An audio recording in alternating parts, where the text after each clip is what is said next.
He lied a lot, but it was very interesting because he didn't lie about one thing. He said no collusion with the Russian hoax.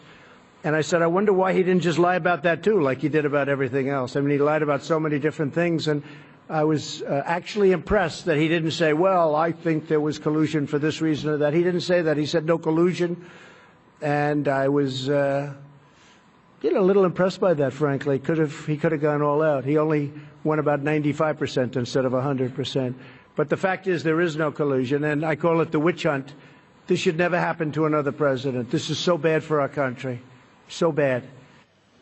Well, that strong response from Donald Trump came after some very strong criticism from Cohen on Wednesday in a withering account of his time working for the US president. Cohen described his former boss as a con man and a racist. NBC's Kristen Welker reports. Taking the oath before Congress again, Do you swear or Michael Cohen insisting this time he's telling the truth. I have come here to apologize to my family, to my government, and to the American people. Now the president's former personal attorney unloading stunning personal shots against his former client. I am ashamed that I chose to take part in concealing Mr. Trump's illicit acts rather than listening to my own conscience. I am ashamed because I know what Mr. Trump is.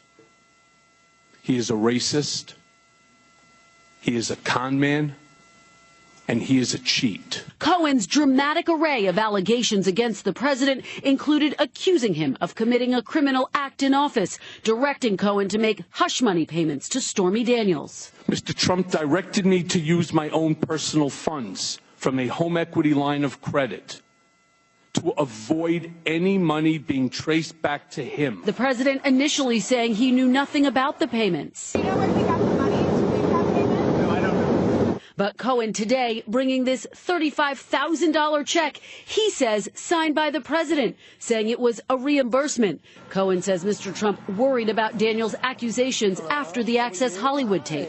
And Cohen says the president asked him to lie to Melania Trump about the whole thing. Another charge, Cohen said, without offering proof, that candidate Trump was told about embarrassing, hacked Democratic emails before they were dumped by WikiLeaks and founder Julian Assange, insisting he was in the room when Roger Stone, now facing multiple felony charges himself, called the candidate.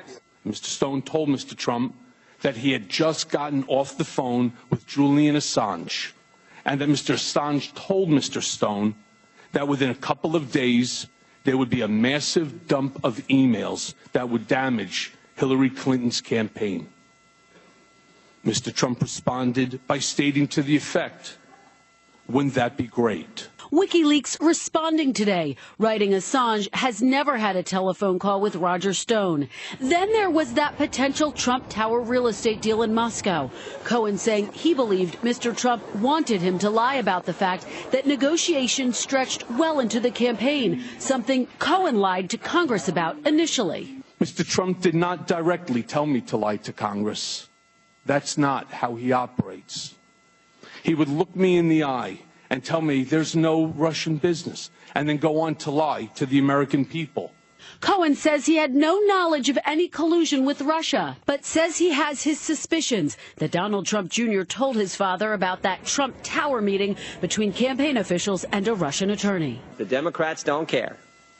They don't care. They just want to use you, Mr. Cohen. You're their patsy today.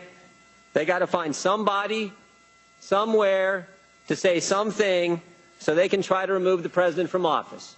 At times, tensions boiled over. Shame on you, Mr. Jordan. Mr. Chair, not what I said. Shame on you. From half a world away, President Trump tweeted about Cohen, saying he was just disbarred by the state Supreme Court for lying and fraud. Republicans say this is all about sour grapes because Cohen didn't get a job at the White House, something first cited by federal prosecutors in his testimony today. Cohen called that inaccurate.